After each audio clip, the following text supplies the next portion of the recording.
I a aquesta hora, com cada dia a l'espai que dediquem des d'aquest informatiu als grups municipals de l'Ajuntament de Premià de Mar, avui es torn pel grup de Partit dels Socialistes de Catalunya. Saludem en el seu nom al cap del grup municipal, David Gutiérrez. David, molt bon dia. Molt bon dia. Comencem per les novetats que ens arribaven dimarts respecte al giratori d'accés al port des de la Nacional 2.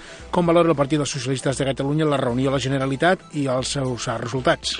Bé, nosaltres vam estar en aquella reunió. La valoració que fem és positiva, donat que la majoria, per no dir en gran part, dels assistents treballen en una mateixa línia. Vam tenir, jo crec, i va ser la meva impressió, una molt bona rebuda per part del director i, per tant, diguéssim, jo sóc molt optimista per tal de que la rotonda finalment quedi a Can Fitó i, per tant, puguem tenir un bon final, un projecte del port i de la urbanització de l'entorn que satisfaci a totes les parts.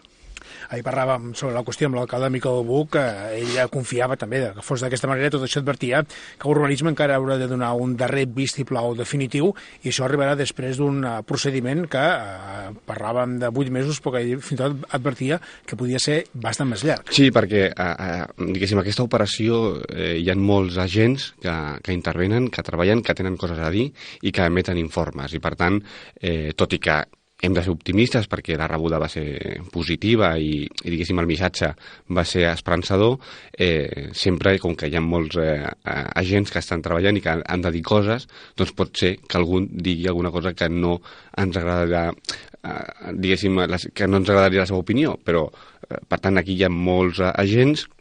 Nosaltres estem treballant, creiem que hem fet tot allò que havíem de fer, una bona defensa del nostre giratori a Can Fitó i, per tant, jo crec que, tal com es va plantejar la reunió, hem de ser optimistes i hem de tirar endavant, hem de treballar per intentar que els plazos siguin els que marquen i no allargar el tema molt més i a partir d'aquí que el port comenci a funcionar quan abans millor. Anem amb altres qüestions ràpidament, per favor. Queda encara per valorar amb el Partit dels Socialistes de Catalunya al ple del mes d'octubre i destaquem dos elements en aquesta qüestió. Un dels punts que va ser l'aprovació de l'equip de govern i una de les mocions. Pel que fa a la primera qüestió, el contracte d'enllumenat públic amb l'empresa SECE de Bellnou, torna a la renovació d'aquest contracte que va aixecar alguns recels entre grups de l'oposició. Bé, aquí cadascú pot tenir i pot, diguéssim, imaginar tot el que vulgui. Aquí es va fer un procediment acompanyat de la Diputació de Barcelona i finalment va guanyar l'empresa SECE.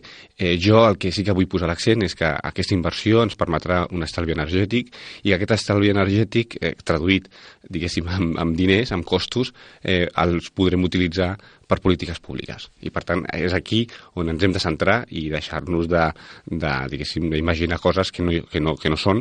Hem de vigilar, per suposat que sí, però a partir d'aquí, amb aquest estalvi energètic, hem de començar a fer altres polítiques públiques. L'altra qüestió, parlem de les mocions, la que segurament ha aixecat més titulars és la declaració del rei Felip VI com a persona non grata a Premià de Mar, un punt en el qual els socialistes es van abstenir. Efectivament. Jo vull recordar que el Partit dels Socialistes de Catalunya, en aquesta mateixa ràdio, vam ser els primers en dir que aquest tipus de mocions no serveixen pràcticament per res. I a partir d'aquí nosaltres vam voler respectar el nostre esperit republicà, vam voler, diguéssim, reafirmar que aquest tipus de mocions no porten enlloc i per això vam decidir abstenir-nos.